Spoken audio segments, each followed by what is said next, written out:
loot. Would also touch on the issues surrounding the decision by the government to discontinue a prosecution against various individuals, which some have already drawn parallels by comparing it to this operation Recover All Loot and say that, look, even before it commences actively, you are certain free individuals who they believe may have been involved in one scandal or the other, and asking questions about whether the Attorney General's office should be required to give explanation, even though by law they are not required to give explanations for such withdrawals or discontinuance that takes place in the court of law. We also know that the issues surrounding the Council of State is coming up today because there's election taking place in all 16 regions across the country to elect the members of the council for the various regions. Would also have a bite on that as well, and that would inform the discussion, because the context for the Council of State conversation is about the fact that, look, some years back, the Supreme Court had cause to comment on advice generally and what it means for presidents, whether they are bound to follow such advice. And the Supreme Court came to the conclusion that, look, advice is advice, and that once you are required by law to seek the advice, you satisfy that requirement when you seek it, and you must also act within the advice, but you must not strictly apply or enforce the dictates of that particular advice. And so we'll have a conversation on whether it is high time we take a second look at the issues surrounding the Council of State and whether we want to enforce it or make it tough or make it compellable in terms of the opinions that they issue to the president. And I'm joined currently in the studio by Nanayao Sapon. He is a political aide to Alan Kojo, chairman of the Movement of Change. Nanayao, thanks for joining us this morning. Thank you, my brother, for having me. We'll be having other individuals joining us as we begin the conversation. My name is Joseph Akable, and to set the ball rolling, we are going to start first by taking a look at the chairman, listening to the chairman of the Operation Recover All Loot Committee, Samuel Okudzeto Ablakwa, who yesterday submitted the report of the preparatory team to the president. Let's take a listen to him on the work done so far and the next step that they expect to take place. An estimate of the state capture, the lands. If we successfully ask people to pay conservative market value for the lands they have looted, again, the experts are telling us that we can recover about 702.8 million United States dollars for the Ghanaian people. That's if we just ask people, those who were paying 42,000 cedis, 120,000 cedis, 160,000 cedis, to pay the fair market value. Those are lands that $500,000, $600,000, you will even struggle to get cantonments land at that fee. That's the Foreign Minister, Samuel Okudzeto Ablakwa, who has been serving in the last couple of months as the chairman of the Operation Recover All Loot team. And you heard him there summarizing the work that they've done so far, making reference to lands at cantonments and other areas where he says they've been acquired for cheap. It's important to note that he also did indicate that in terms of some 39 cases that they've analyzed closely, they are looking at some $20 billion as possible amounts that they can recover from those cases if they are able to follow through with them. The President, John Dramani Mahama, who set up this committee when he was appointed, when he won the election, in fact, he was president-elect when he set the committee in motion, he said that Ghana is no longer a safe haven for criminal activities and corruption for that matter. I have promptly handed over the reports to the Attorney General and Minister of Justice, and I give him firm instructions to commence immediate investigations into the cases reported in here with a view to prosecuting anyone found liable for corruption or related offenses. To those who think they can defraud the state and escape justice, let this serve as a strong warning. Ghana is no longer a safe haven for corruption. So let's bring you a bit of summary on what we know about Operation Recover All Loot so far in terms of the data that has been put out. That will be coming up on the screen shortly, and we'll run you through that. And so first, we know that in terms of the total estimated value of all cases reviewed, it comes up to $21.9 billion. And value of financial cases reviewed, 36 cases, that is $20.49 billion. Then estimated value of state lands that have been reviewed is $702.8 million US. And we know that in terms of how the team put together the information that they've been able to gather so far, a total number of complaints received 2,417. They received emails as well. The chairman during the briefing didn't mention that, well, they had to make available an email to receive some of these complaints, and 924 emails came in terms of those who actually decided to make phone calls, 1,493. Petitions received directly from members of the public, 44, and cases reviewed prior to oral, 59. And we also know that the total number of cases which have been subjected to a detailed review as at 6 p.m. on the 9th, that is a day before the committee, so 2 days actually before they submitted the report, 230 are the number of cases that have been subjected to detailed review by the Operation Recover All Loots team. So that is it by way of Operation Recover All Loots, the summary of what we've gathered so far. And I'm in the studio with Nanaya Sapon, as I introduced earlier. He is with the Movement for Change. He's a senior political aide to Alan Kojo Chairman Ting. Nanaya, I want to start first with your preliminary views on the work that has been done by the team so far. And when the team started work, there were lots of concerns that were raised about the legality. There were issues raised about whether the team could achieve anything. So far, with what we heard yesterday, what's your own assessment of the work done by the team? Thank you very much, Joseph, and a very good morning to your viewers, your listeners for that matter, and good morning also to your team. I have a stand when it comes to the Operation Recover All Loots, and I've made it clear, basically, even on this platform, that there is a need indeed to reclaim whatever people have stolen from Ghana. And even the Bible talks about recovery. And if you read the book of Joel, it will tell you that, and he would restore unto us all that has been destroyed and all that has been stolen, and we will take about our inheritance. These are inheritance of Ghanaians. If you read the Constitution very well, it will make you understand that everything that is Ghana belongs to the people. And once it belongs to the people, and we cannot all be caretakers at the same time, what the Constitution has allowed us to do is to give that power, that authority to certain people, but for a period of time. And those people by the Constitution are supposed to be accountable to us. Now, if these persons who have been given that authority or that mandate by or per our Constitution decide to do otherwise, to break that trust that we have, and to themselves steal, and I'm choosing my words carefully, and to themselves steal that which has been given to them to take care of, then if we've had an opportunity to recover, why wouldn't we do so?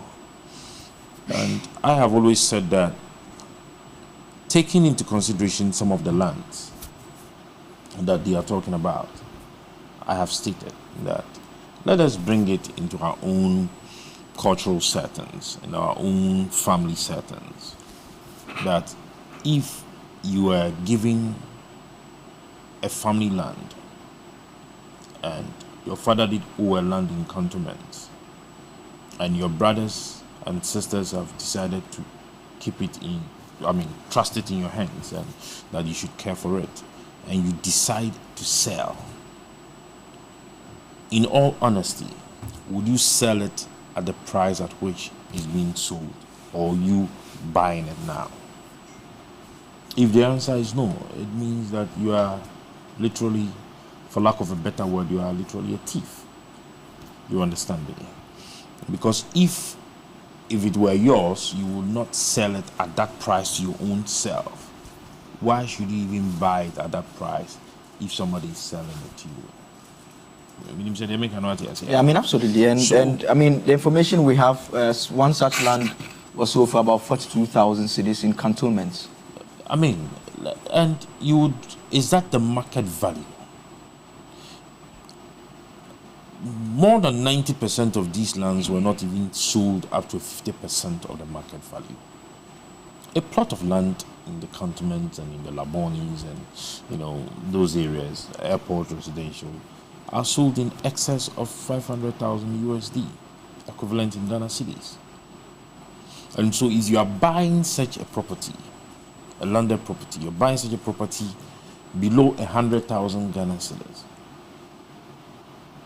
and you are happy about paying such an amount of money to the government, just because you think that you have power, just because you think that you have connections, just because you think that you are the only Ghanaian in the Ghanaian society. Once the opportunity is given us, we will take it. I think that the oral team, they've done a good job, in my view.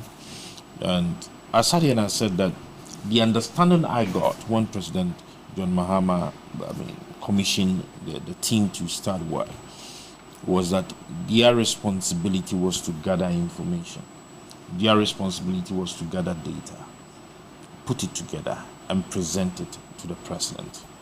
The president did an excellent job yesterday. Immediately he got the report, he handed it over to the AG, and he has instructed him to go through it.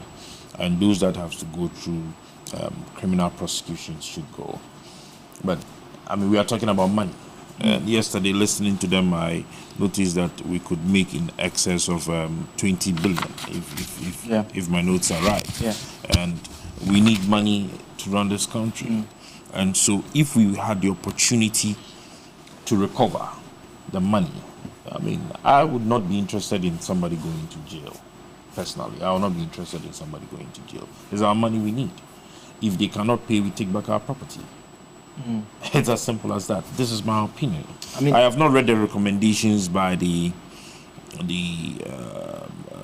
team, but I have heard excerpts, and I also heard one of the members recommending that there should be a committee set up to help in dealing with the matter.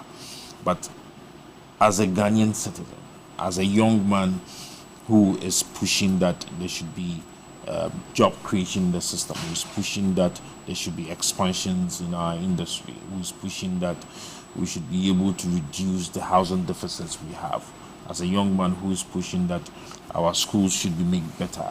If we have this money in the pockets of individuals who have decided to swindle the government and the nation at large, and we have access to be able to recover those monies, let us recover those monies. I have personal interest in the issue about the banking sector cleanup.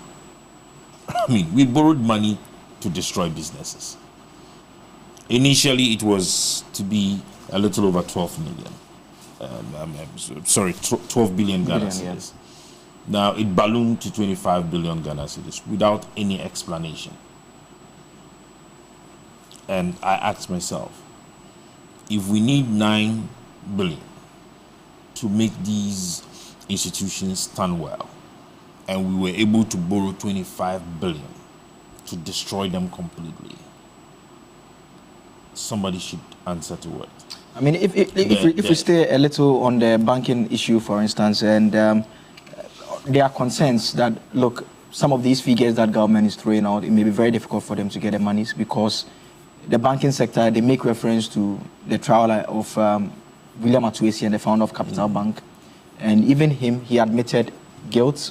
The state entered into an agreement with him to attempt to recover the money.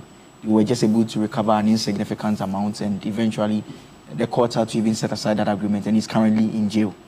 They make the point would that give us our money? Did he have the potential to pay? In as much as he defaulted, does he have the potential to pay? Was he willing to pay? If he was willing to pay and he had the potential to pay, why throw him in jail when he can take the money? If he does, I don't know how many years he's going to do in jail. If he does even 10, 20, 30, 40 years in jail, Ghana has lost money. That case was so swift, excellently done, so swift. I wish the Gregory Afoko case was done swiftly like that. That gentleman has been in jail for over 9 years. What do we do? I mean, what do we gain?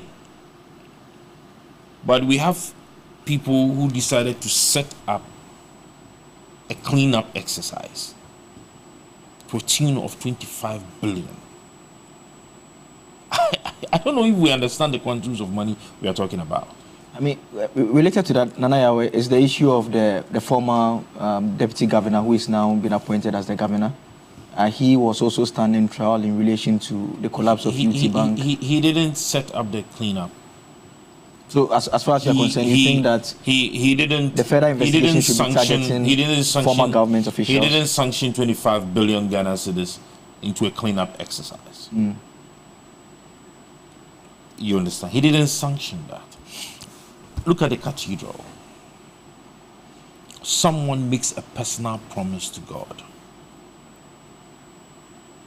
A personal promise to God. When he was saying his prayers, myself and you were not there. We all say prayers to God. And Ghana should suffer because of somebody's promise to God. If you read the Bible very well in the Old Testament, David made a promise to God.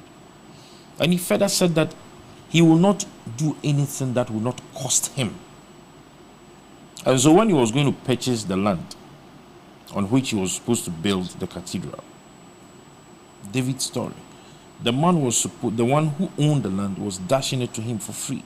He said no, he will not give anything unto God that will not cost him. He paid. He didn't. The Bible does not make an account of him using the nation's money to pay. So if you want to be president and you have decided to make a promise to God, why should the nation suffer? Yes, I am a Christian. I would love Ghana to have a cathedral. Yes, I am a Christian. I go to church and I contribute my small way to godly projects. Yes, I am a Christian. I pay my tithe. I give my offerings. I sow seeds into ministries. That should not affect me paying my child's school fees. That should not affect my responsibility. But you go to take state property. In fact, you destroy state property forcefully. I mean, it's at the end of the day, and you think that they should not be held accountable. Somebody should be held accountable. Okay. No, we were all in Ghana here when, is it the African football game, something saga came, where they said that because of the state of our stadium, they would not allow us to host the games. I don't know if you remember this. Yeah, I remember, yeah. Yet, we spent money in renovating Tamale, Esikon, and Accra. And the amount of money we spent in doing those renovations, I am told, I'm not an expert, that it is possible for us to have built even a new one. I mean, all those are specific details that we expect the investigative body that will take over now to look into, since the report has been handed over to the Attorney General. I'll come back to you again on this shortly, but let me welcome into the discussion Justice Abdullah. He is a private legal practitioner and a law lecturer as well. Mr. Abdullah, thank you so much for joining us. Indeed, thank you so much for having me.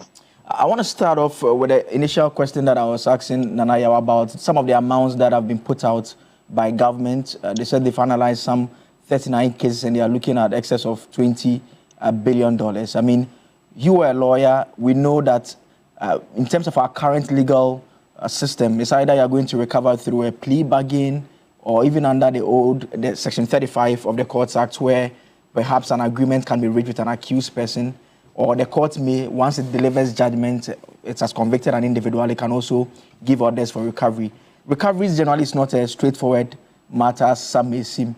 Do you share the concerns that some have already expressed, particularly on social media, that those figures may be in the high and we may as well lower our expectations in terms of what we can expect the Attorney General to do in the next couple of months and years? Thank you so much. I think if we take the case of Atuesian, it gives us a bird's eye view of what we should expect to happen if a serious prosecution is mounted against these individuals who are alleged to have committed the crimes based on which we are having this discussion. So bottom line is that most of the times when these resources are diverted or stolen, or if you like, misappropriated, it doesn't sit in a bank account waiting for the state to take action before the alleged perpetrators dissipate these resources. That's not what happens. Usually, once you get hold of such monies, you put them in investments, you divert some of them, you put them in people's names, you buy property, particularly because, these persons are state actors, or agents of the state at the time these incidents happen. So they do not necessarily leave the funds in their bank account sitting there for possible future investigations that would uncover them. So some of them are even in cash and stashed in different places and different institutions. And so it is difficult genuinely to recover them. Sometimes the best option is usually to, as they say in ordinary parlance, to follow the money. But legally, you can trace these monies into properties if you have the state should be able to do that. The state should be able to trace these monies through third parties if they were diverted to third parties. Sometimes they buy properties in the name of family and friends and all of that, children. And those used to be the most rampant, where people used to buy property in the name of their either unborn children or babies. And those ones should be easily recoverable because I wonder how, for instance, a 10-year-old can buy a property in Trasaco, or a 5-year-old would buy property even in Kaswa. With all due respect to the people of Kaswa, and so usually when you discover some of these matters, you should be able to reasonably come to the conclusion that they were funds that were sought to be diverted and possibly uncovered. So, yet getting the cash back. I mentioned the case of Atuesian. I think we should also remember the case of Woyomi. These are one of the most iconic cases in our history of the state attempting to recover monies from individuals, and they're almost impossible to get them back. And so, yes, they may be billions, 29 billion or 100 billion or 200 billion, but to recover them all is genuinely going to be difficult. And so if an advice or caution is put out there that we should all be measured in our expectations, I don't think it is far-fetched, considering our history. We are unable to recover that much, and sometimes we treat the cases with kid gloves sometimes, and that's why we tend to find ourselves in that light. Of course, there are other complicated matters that usually result from our legal terrain in particular. Our legal environment is such that one case may take forever to complete, and so so long as the person, whoever is being challenged to return whatever alleged stolen money, has good lawyers, you can expect some serious defense being mounted against whatever the state may be bringing, particularly if the state doesn't have a strong case. And so it can delay, and so could it also reduce in the quantum that is eventually recovered. The Attorney General has already indicated that they may look at, in fact, said they will be going back to setting up the regional tribunals as a way of complementing the current legal structure. There have been suggestions also that specialized courts could be tasked to handle some of these cases. I want your comment on the two, and maybe you can box it with the possibility of the AG undertaking an immediate review so that they can perhaps take some step to free some of these assets of individuals who perhaps there is overwhelming evidence, even at the initial stages, against them? Yes, indeed. It is good to think outside of the box in order to be able to get the best outcome from these circumstances of alleged looting. However, setting up a public tribunal system, I do not think is the answer for such an event. I mean, for such a process. Indeed, that process in itself could take a couple of years to materialize and set up completely. And so by the time you are through, you probably will be saddled with a plethora of cases that you may never be able to complete. And so it might not necessarily be the panacea in this particular case. I think, but the suggestion of having peculiar specialized courts for this, for me, is also a non-starter, because we already have divisions of courts that are already handling some of these matters. We have the financial court, and if we have the criminal court, and so and I think they are specialized in themselves alone to be able to handle some of these matters. So reinventing the wheel may not be the answer. The commitment, however, to dealing with these matters would be the solution. It is the commitment that really answers this question, and that, of course, meticulous commitment is crucial, because you may be committed in doing that, but if you are not committed into getting things done well and rush into the prosecution or engaging the other side simply to please your political appointees, or sometimes to just push out the narrative that indeed these persons are corrupt and for that matter have done all the A, B, C, D. You might end up hitting a knock, and you may probably not be able to achieve the objective for which you set up to do, and you set out to do this noble, to undertake this noble decision. And so I think so perhaps what I would recommend strongly would be getting a team from the Attorney General's office that are purely in charge of this, solely and nothing more in charge of this, and they should have maybe all the added advantage of having tax experts and maybe financial experts and or auditors and full time, and having to do this full time. I think that would be a better way of handling and implementing the decisions of the president in uncovering the loots than simply setting up new courts. I don't think new courts would be the answer. Of course, if you really want to set up new courts, I would rather recommend that it be a wholesale process. Because already we have limited courts, limited judges, limited infrastructure in the courtroom. So if we have if you are going to do that, I would rather recommend we have a wholesale implementation of getting more courts and getting more equipment and getting a lot more judges to take these decisions, because that is the only way to reduce the workload on the judges to be able to speed up adjudication of matters, whether it's in regards to oral or any other thing. Because I think all of us deserve better, not necessarily those who are standing trial because of political their political exposition, affiliations or otherwise. Okay, Mr. Abdullah, have you hold the line for me? Must I engage my other guest on the panel as well? Let me bring in Osman Al-Hassan. He's also a legal practitioner with the NDC Comms team as well. Thanks for joining us. Thank you very much. I mean, first, do you share some of the concerns that have been raised by Mr. Abdullah about the fact that these figures, we may have to perhaps lower expectations a bit because of the legal system and how it operates generally? Well, I don't think Judge Abdullah expect us to lower expectations. I don't hear him mention anything like that. Yeah, I mean, the caution he throws in, because he makes the point that, look, some of these amounts, we don't have a good history of recovery. They are going to mount legal challenge to what you are going to put out in terms of the prosecutions and all of that. And so he points to the history and points to the legal system to say that we may have to look at the figures that we are looking at. Well, there's a point in that. There's a point in that, but that shouldn't be a hindrance. You see, there's always a demonstration of a will and commitment to do something.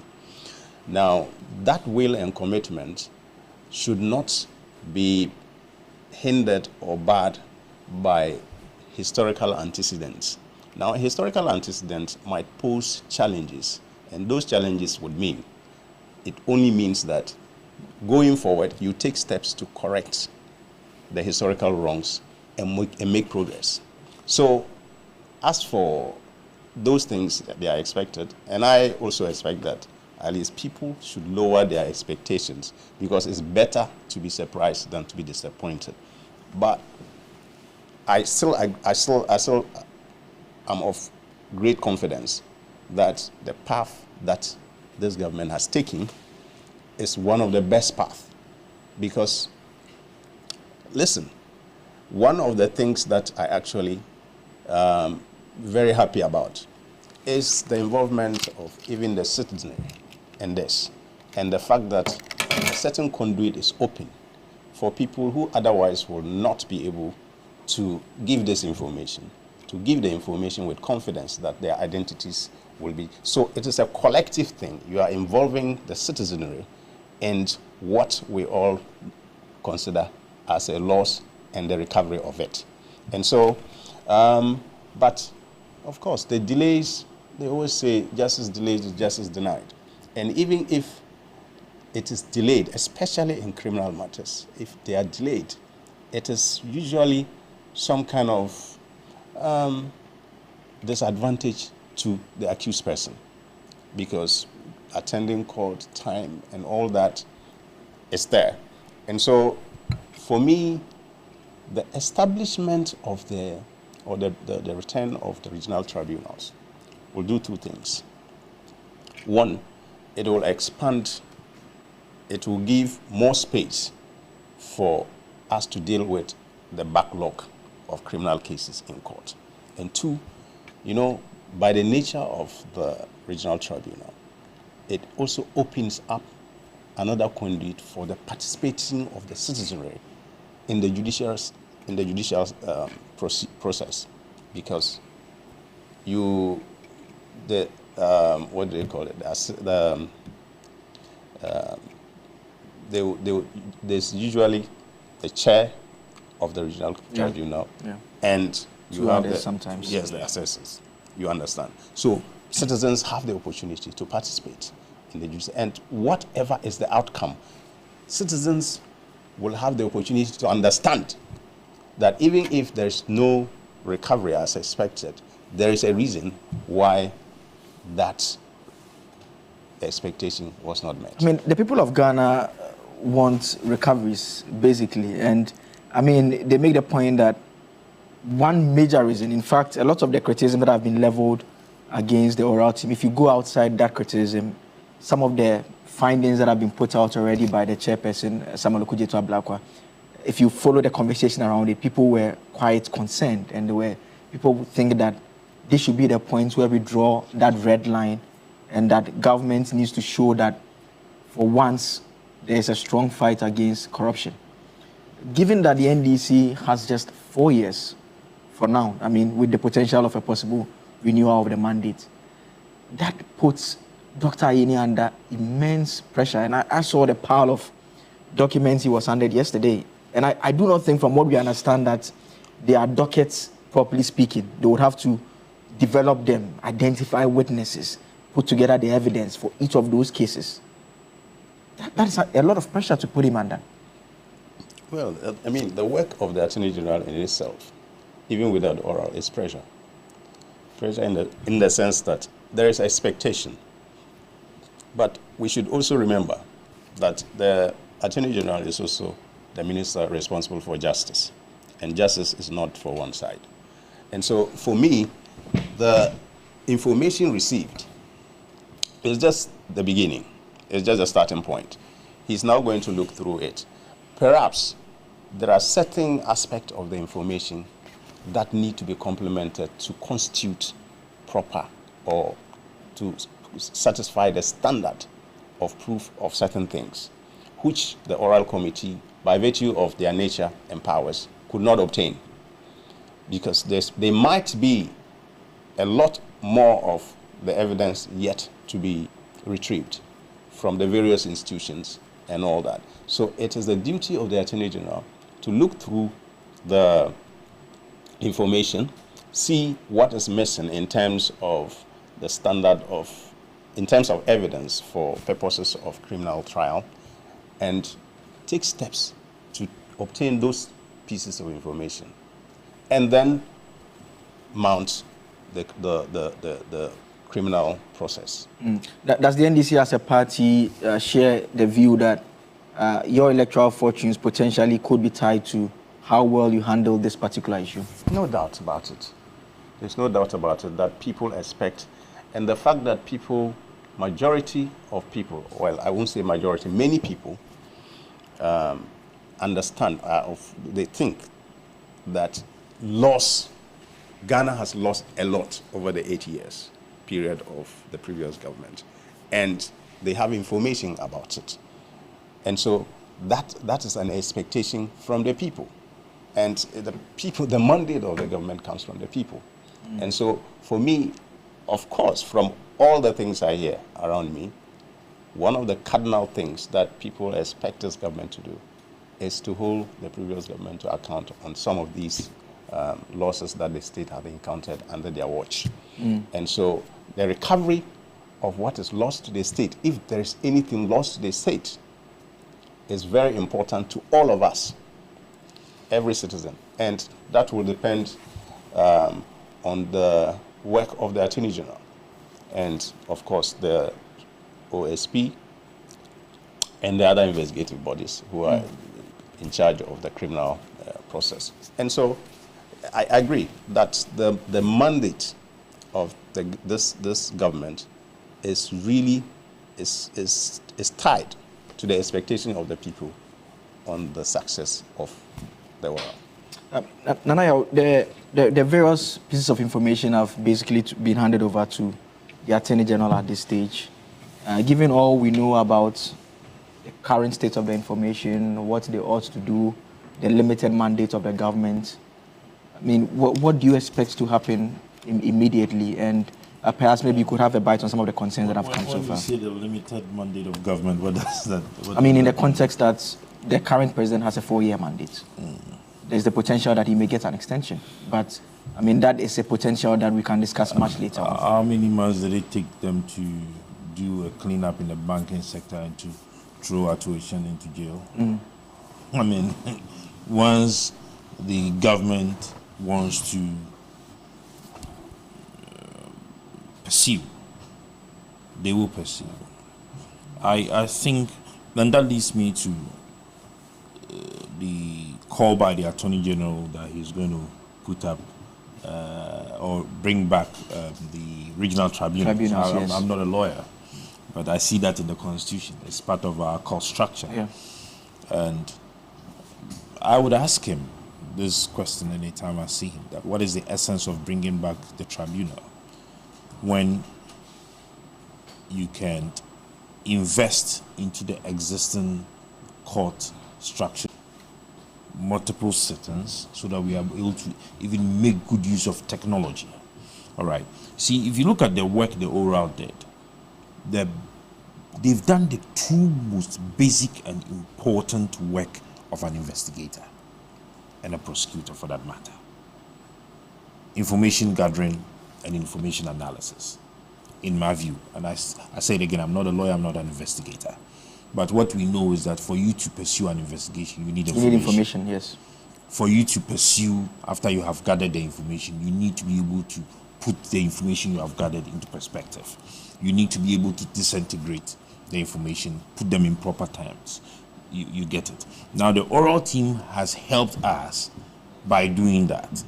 When you're talking about identification of witnesses and all of that, we have people who themselves submitted petitions to the oral. It means that they themselves probably are willing to be witnesses. And when you're talking about the state lands and other things, why would we need witnesses? The Lands Commission, those technical guys, they are there. They themselves are witnesses. They didn't buy them from individuals. They didn't buy them from the families. So you would invite those who authorized the sales, those who worked on the valuation of the land, themselves as witnesses. let us not. We are thinking too much. What do you say? The answers are here. We are overthinking and overstretching the matter. Somebody did the valuation. Am I right? Somebody authorized the sale.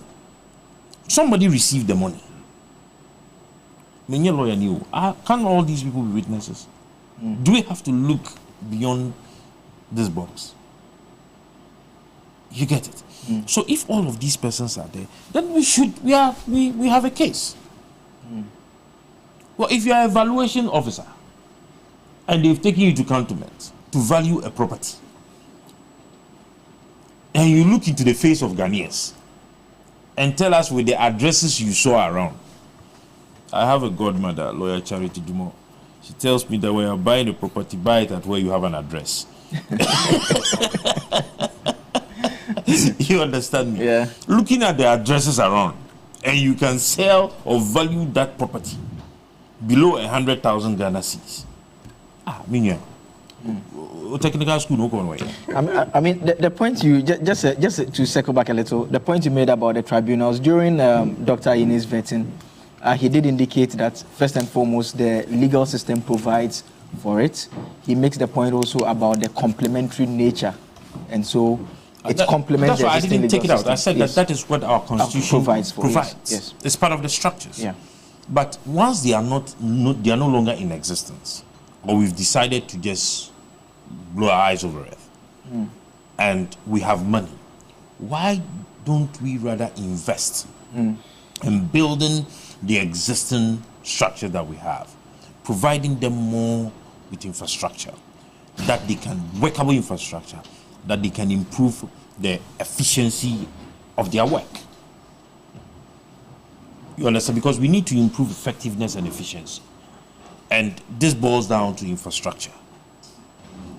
So if we're able to do that, then we can fast track all the cases. Because one, we have a land court, right? Yes. That's one of the divisions of the High Court. The High Court.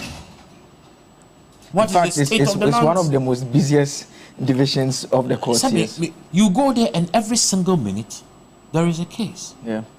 How do we expand that court?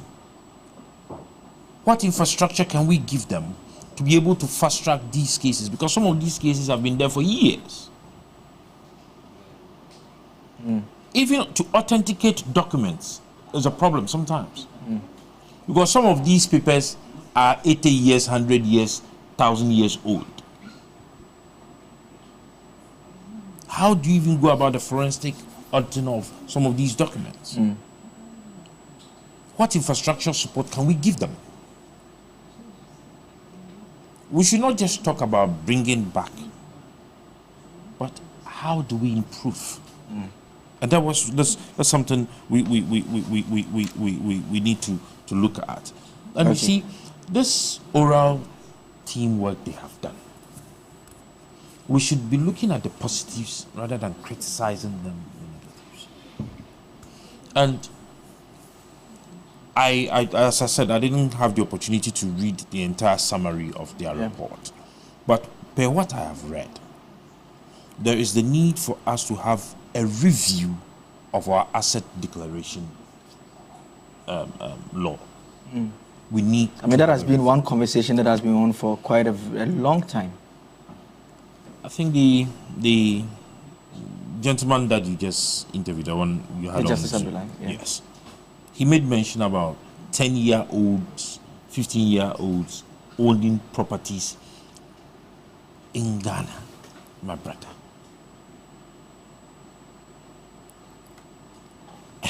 And you go and pick these politicians or this public servant or civil servants asset declaration from the Audit General, and there is absolutely nothing in it. We should get to a point where when the person has submitted the asset declaration to the Auditor General, at the end of receiving the asset declarations within that fiscal year or administrative year, whichever way you want to term it, the Auditor General should have that authority to publish it. Because where we are today, the Auditor General has not got the right to even open it. I mean, it's basically a closed envelope. It could be empty. Yeah. And it should include the immediate family. So if you can tell me that your son, who is in Tamale Secondary School, can own a Rolls Royce or can own a land.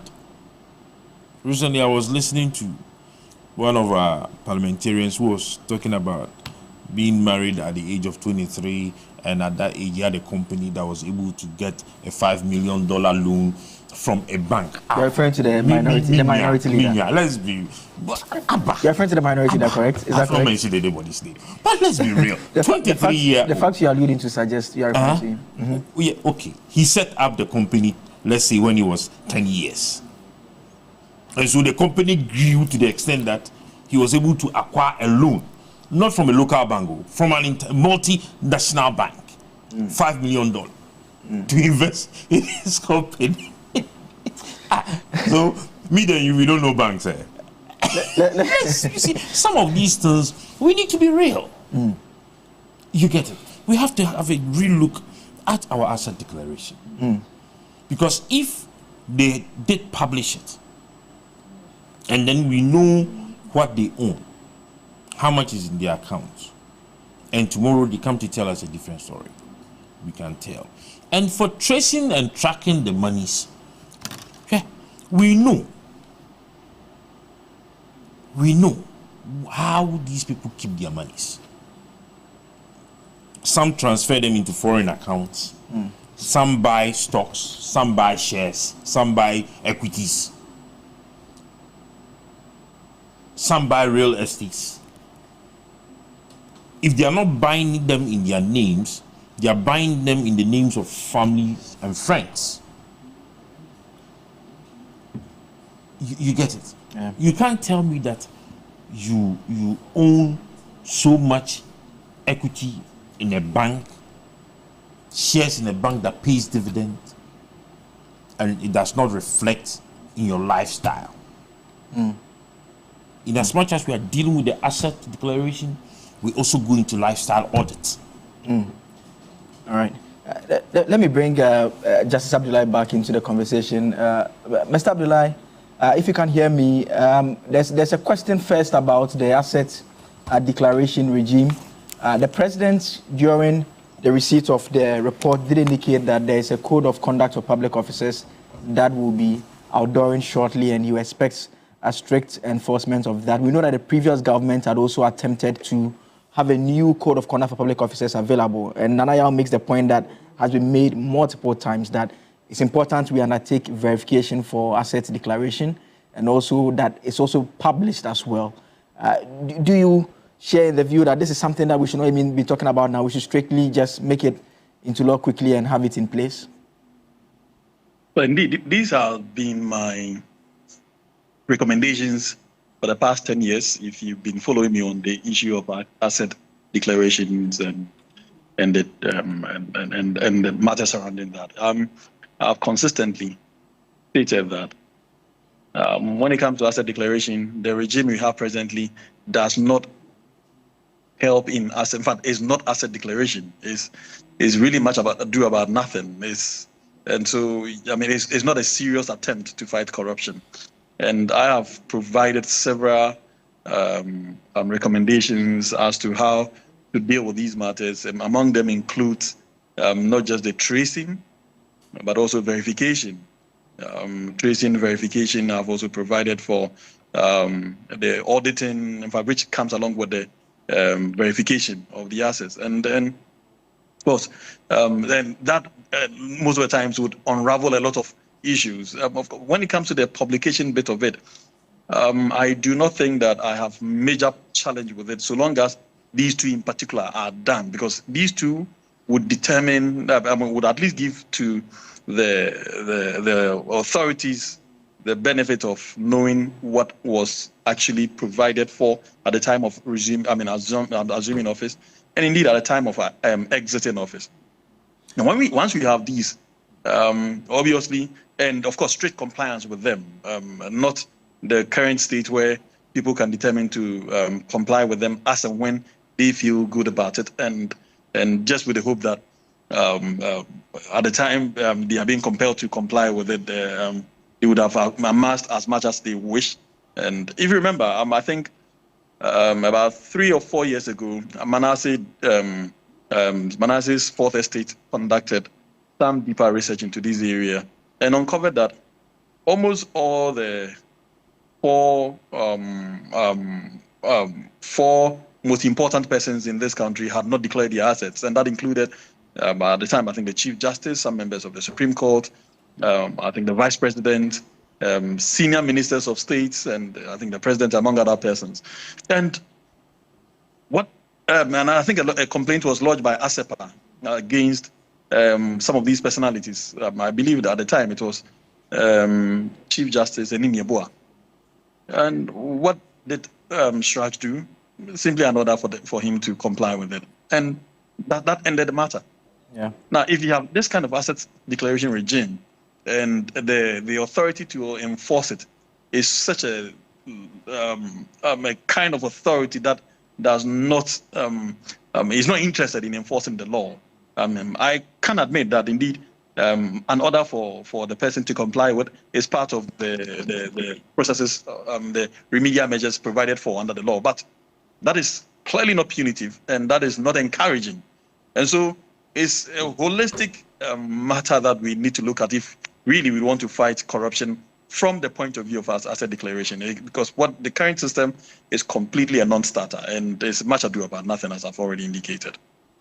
With regards to carrying the people of the country along this particular drive, there have been concerns raised about the discontinuance of various cases, the withdrawal of various cases, and people making the point that, well, Afoko versus Attorney General, which is a case that basically had challenged the discretionary power of the Attorney General to discontinue cases. The court says that, well, it's not required, 296 does not apply to him, it does not require to publish an instrument explaining why he's decided to exercise that power, which was a similar conclusion the court had earlier arrived in the Ransford France matter as well. Do you hold the view, like some have already expressed, that we need to take a second look at that and we need to hear from the Attorney General explaining why his government is launching a full-scale pledge to recover loot, but letting individuals off the hook who in one way or the other are connected to some form of incident that took place that some felt that some form of corruption may have taken place. And so if he takes the view that, well, there are individuals who are not part, are not complicit, you ought to be giving some explanation. Okay, so this is my position on this. First of all, we need to recognize that the Attorney General's office historically was not part of the government of Ghana as we have it presently under the Fourth Republican Constitution, and indeed in the previous constitutional eras. But prior to independence, this was a department that did not have the authority that it wields today. And at the time, the state was functioning relatively better than that because it was purely a department that was in charge of advising the government. But as usual, as you would want to have it, within when we took over as blacks, the idea was to be in charge of who goes to prison and who doesn't, and who gets prosecuted and who doesn't get prosecuted, more or less, if you want to put it that way.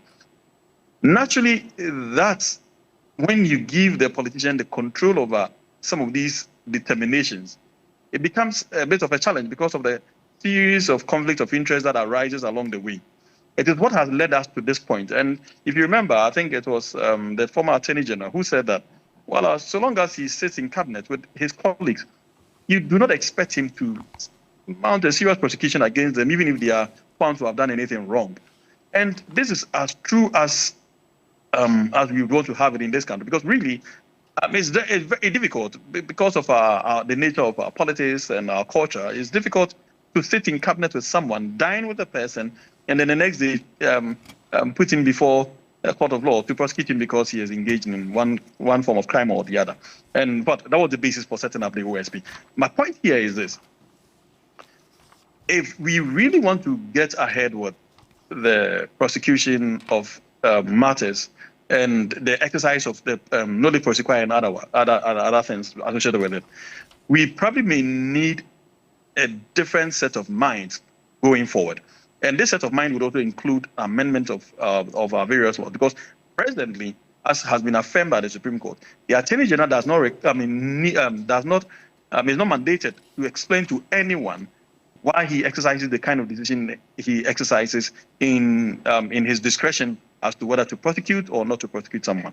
However, my position on that is that, notwithstanding the clear tenets of the law, it is in the interest of good governance and accountability for the Attorney General in exercising some of these decisions to give us at least a bird's eye view into why he's taking this decision. It only enhances the trust that we have in him. In fact, today's case has taught us that if the Attorney General has given us any idea beyond conjecture that all of us would do today, some of the questions being asked wouldn't have been asked.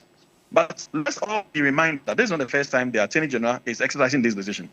I am on record to have said that, if you all remember, in 2008, when President Kufuor was leaving office, he exercised these same discretionary powers, particularly, notably among them was the knowledge prosecution that was entered in favor of the then First Lady, Nana Akufo-Addo Rollins, who was at the time facing prosecution in the divestiture implementations sagas.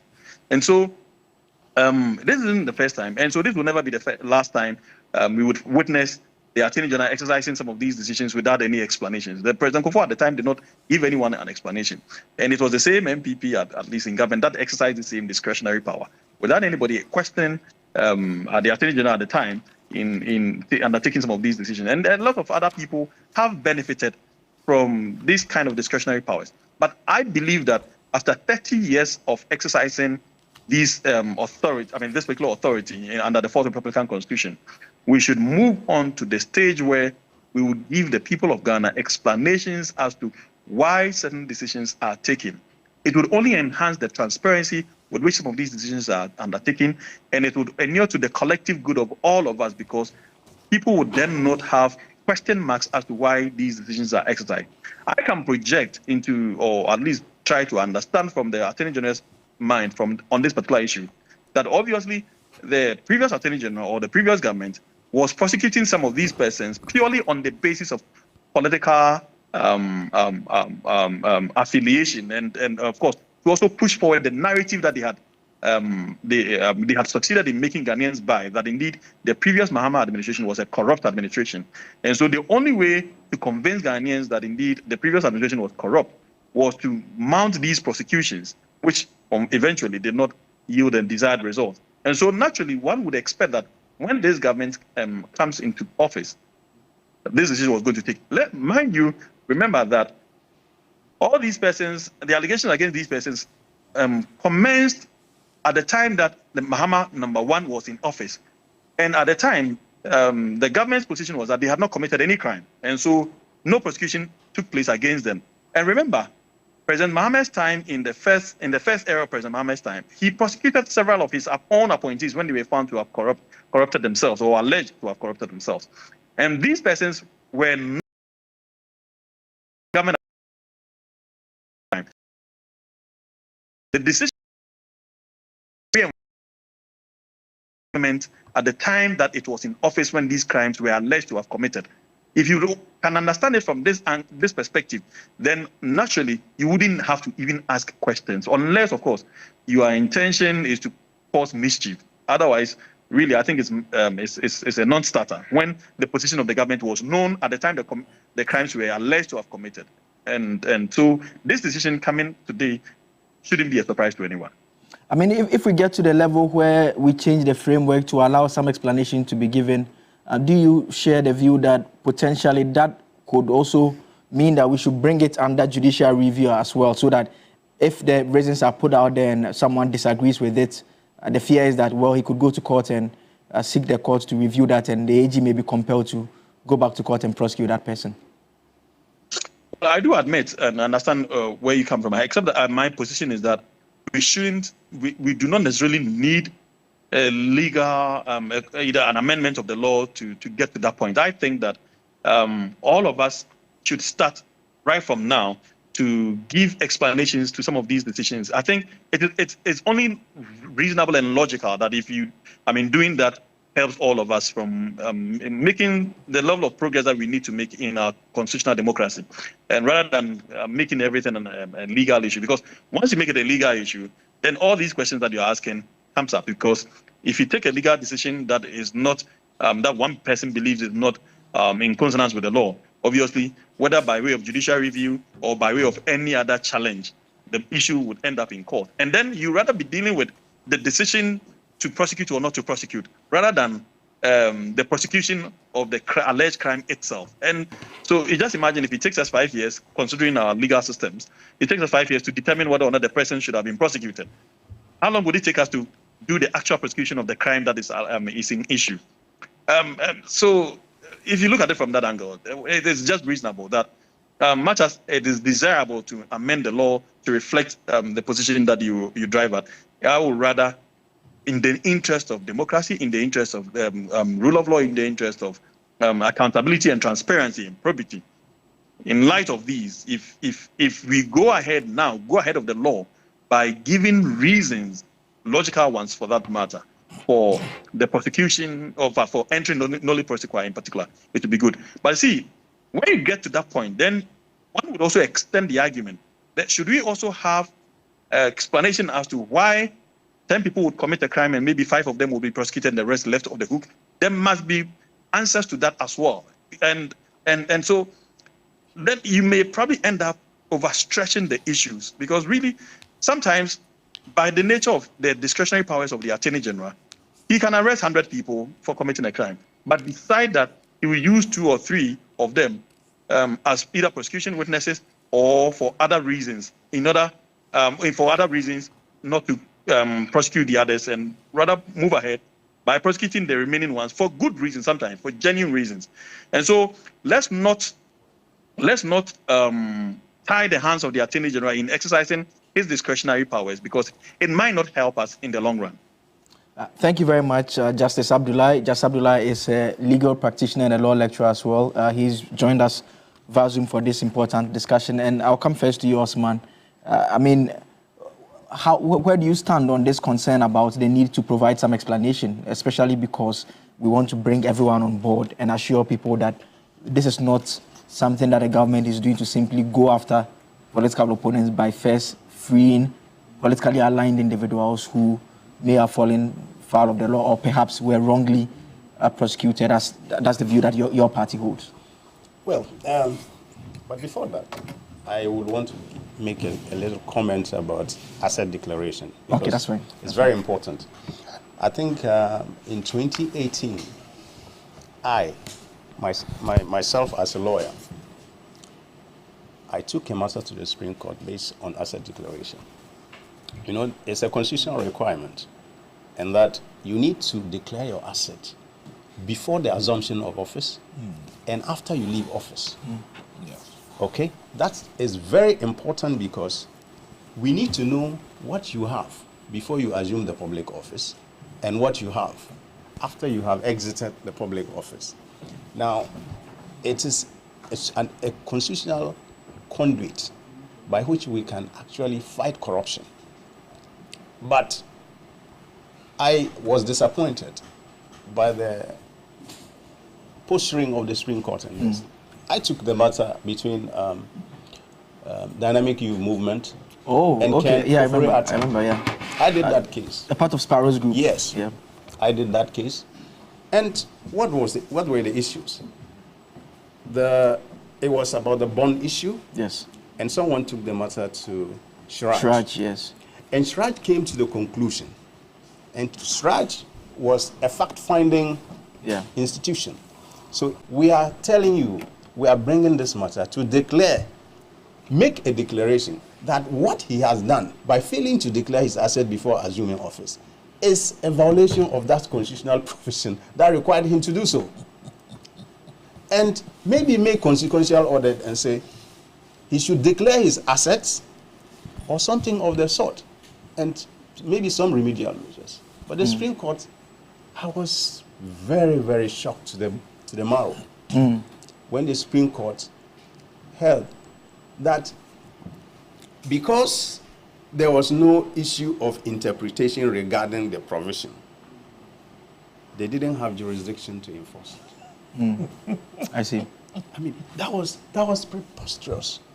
Meanwhile, historically, the Supreme Court has made distinction between enforcement. In fact, they've moved from treating it as conjunctive to now say that it's disjunctive. You can go for either of that. I mean, we'll see how. So at least now a new legal regime can settle that. But just quickly, so before I come to Nanaya, I'll just quickly on the need for the AG to provide some explanation. Yes, but let me correct an impression that, the Supreme Court did not say in any of the cases they cited that the Attorney General does not need to give reasons. Yeah. Okay.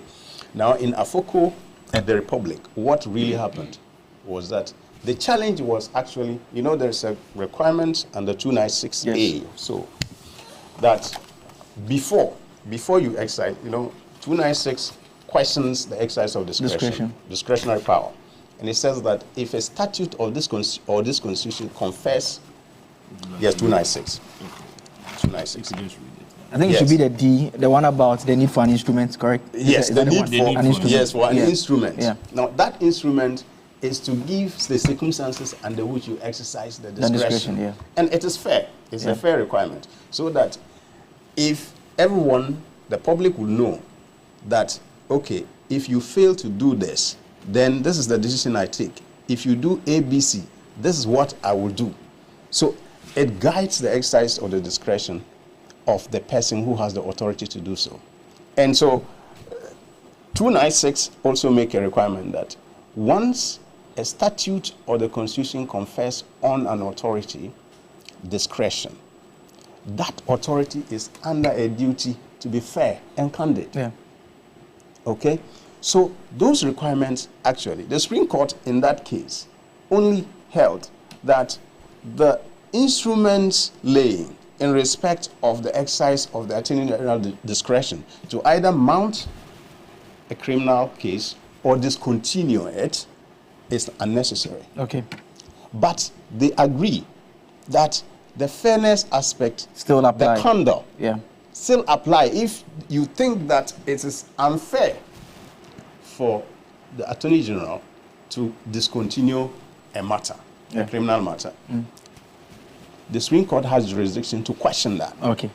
Yes. Okay, I think I agree on that point. So let me give the final word to Nanaya briefly, then we wrap up here. I'm not a lawyer, but what I just want us to read something and then we all agree whether it works or not. If you read Article 1, it says that the sovereignty of Ghana resides in the people of Ghana, in whose name and for whose welfare the powers of government are to be exercised in the manner and within the limits laid down by the Constitution. I think this settles it. You need to tell us the reasons. Okay. See, I agree. If I mean, he has the right, reserved right, not to respond to anybody because those are his powers. But he should know also that it is of public interest. I have been of the view that most of them are political persecutions. All right? But there should be reasons. And I tell you this. Because of some of these ambiguities, all right, that stands in. It is for that matter that we were proposing the anti-corruption czar to be separated from the Minister for Justice. Okay. If you take the Gregory Afufu case, I'm very interested in that case because I have a personal interest in it. The gentleman has gone on 4 trials. Was it 5 trials? Now, in all of the trials, there has been same witnesses. There has been same offenses. In fact, the only thing that has changed, or that did change in all the 4 trials, were the jury. Now, a high court judge was even transferred for granting bail. The lady who built a statue for herself, at Yoko, what's her name? COP Mamitiwa. She was the CID boss at the time. She was the CID boss at the time. She was held in contempt of court and still refused to appear. Okay. I mean. No, I just want to make so yes, if you could make that quickly for me. If the AG, in fact, comes out today to say that he is discontinuing the case, I do not think there will be any citizen in Ghana who would even raise a voice against it. Okay. Based on this report. Okay. You understand me? All right. There is always a reason for doing something. Just make it clear. Okay. To us as a citizen. All right. Because we cannot keep wasting the Ghanaian money. Okay. The little resources we have. I mean, some of the cases have been in court for 8 years. Okay. Gregory's case has been in court for 9 years. Even if he was pronounced guilty and sentenced, probably by now he has gone. One issue that we would have to look at in terms of the Attorney General dealing with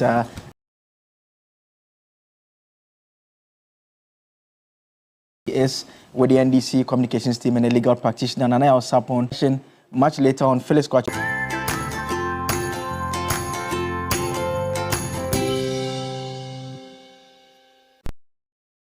Based on a recent survey, more than 52% of Ghanaians agree farm animal welfare is important.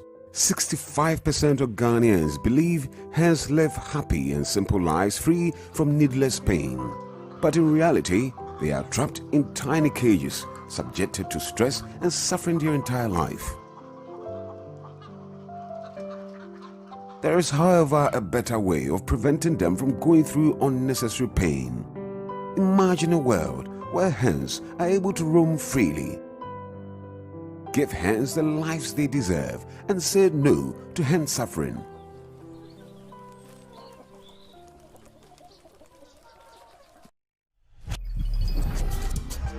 Download OneXBet app and enjoy the variety of sports anytime, anywhere.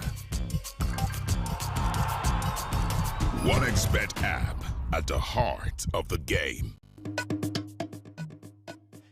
See, Master, I have told you to use Kojak quality oral care products like the Kojak Charcoal toothpaste for strong teeth. Give me the meat. Sis, that guy. Ajay, my teeth. Sis, haven't you heard of Kojak P&F toothpaste and their mouthwash? Right after here, get one for yourself. It helps fight sensitive teeth just like you're experiencing. Hey, sis. Yes. Do not joke with your teeth because it may worry you in the future. Over the past 30 years that we introduced Procode onto the market, that has no competitor. We have again introduced Kojak Oral Care onto the market with the same high quality standard like Kojak Charcoal toothpaste that makes your teeth whiter and stronger. Kojak regular fluoride toothpaste that makes your teeth stronger, fights against toothache, and lathers well, leaving your mouth with an improved fresh taste and breath. If you have a sensitive teeth when you take something cold or hot, yours is to go for Kojak P and Kojak F together with the mouthwash. Go for Kojak Oral Care. Marked, one for you, one for her. This Valentine's, it's not just a gift, it's a statement. Just big moves. Select Swift's virtual treasure hunt. 2 iPhone 16 Pro Max, one big win. Join the Spoil Their Big Boy Big Flex virtual treasure hunt on 14 February 2025. Visit www.swiftvalentine.com or scan the QR code on your screen to register. Follow us on social media at Daylex Swift for more info. This virtual treasure hunt is powered by Daylex Swift Investment, the smart money move. This Valentine's Day, immerse yourself in an evening of pure romance.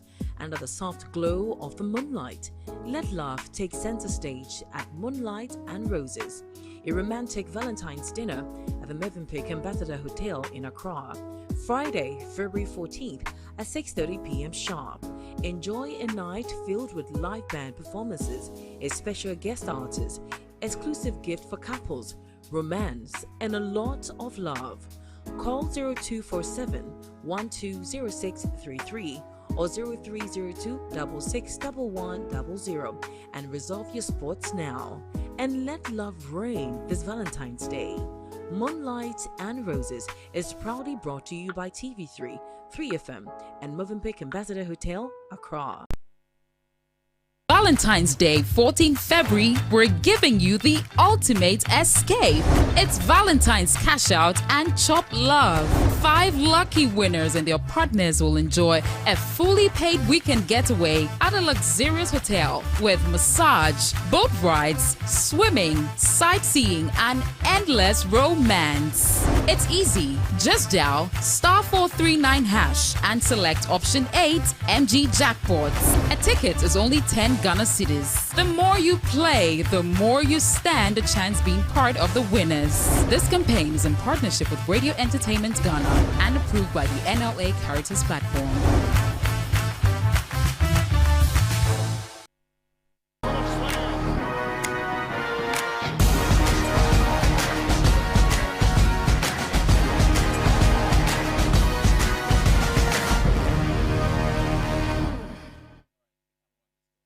Welcome back. Time to do some sports now, but reminding you of how special this week is. For many of you, love will be celebrated between you and yours. And we are reminding you that Daylex Swift is giving you the chance to spoil there with not just one, but 2 iPhone 16 Pro Max devices, one for you and one for her. Get ready for the Daylex Swift Virtual Treasure Hunt happening on the 14th of February 2025 from 10 a.m. to 2 p.m. Here's how it works. Register you and your partner's details now at www.swiftvalentine.com. Let me take that one again, www.swiftvalentine.com. So on the 14th of February at exactly 10 a.m., the game link will go live. Be the first to answer all the questions correctly and win the 2 iPhone 16 Pro Max devices. Don't wait. Do it now. Visit www.swiftvalentine.com, or you can also follow Daylex Swift on all social media platforms for more details. This treasure hunt is powered by Daylex Swift Investment, the smart money move, and it's regulated by the NLA on the Caritas lottery platform. You can also this morning win some cash if you're cashing out with us on *439# if you're a Telecel or MTN subscriber. So get in the game now. Let's win some cash here. Make sure you're choosing option 2, not option 8 today. Today is just a regular day. So please choose option 2, which is TV3, and you follow the rest of the prompts. 1 voucher will cost you 5 Ghana cedis. Make sure you play as many times as possible. Now, it's also time to make that move. It's time for a cold Malta Guinness. When the mind, body, and Malta Guinness unite, nothing is beyond your reach. Vim up your daily pursuits with the revitalizing taste of Malta Guinness, packed with B vitamins. Charge forward towards your goals with each sip of its nourishing natural goodness. Now, with a new look, remember to always look out for the proudly made in Ghana symbol on every bottle or can of Malta Guinness. Malta Guinness, we move. Time now to get into some sports. And Mutala Mohammed is here. Good morning, sir. Good morning. How's everything going? As good as I'm good. I hope you're fine too. I am. I'm thinking about Pole's family. What are the updates? What's going on right now? Well, what we know is that a vigil was held for him on Sunday because Sunday marked 1 week since his demise. So today, there's a big meeting that we are looking forward to between the Ghana Football Association and Asante Kotoko. It will be the first meeting that both parties would have since this incident actually happened. So we are looking forward to that meeting. We'll be going to Kumasi to speak to Atapoku to find out what possibly they could discuss at that meeting, because there are two parties are standing on different pedestals. For Asante Kotoko, they say they've suspended all football activities, so the FA needs to have a discussion with them. So we'll go to Kumasi this morning, Okay. And get the updates. Are we ready now to do that? No. Or we can do it we can do it later? Okay. But Dr. Kwanting has also been speaking about some outlines. Tell us about that. Yeah, yesterday he was on TV3 sports station at 9 p.m. and he made mention of a number of things that Asante Kotoko and Hartlepool needs to do. You know, both clubs have sent a joint proposal to the FA seeking reforms and making some demands. He says that both clubs cannot exempt themselves from the woes or the problems of Ghana football. And he also went on to say that before, I mean, he who is much is given to much is expected, and a lot has been given to Asante Kotoko and Hartlepool. So Dr. Ernest Kranti, who was on the sports station, says that both clubs need to look at themselves in the mirror and how they can change their modus operandi. These clubs, whether it's Hearts or Kotoko, I mean, the two worst administered teams in this country, Hearts and Kotoko, they are the worst run clubs in this country, because even the Bible says it. He who much is given, much is expected. For how much of a behemoth these two clubs are, what they produce season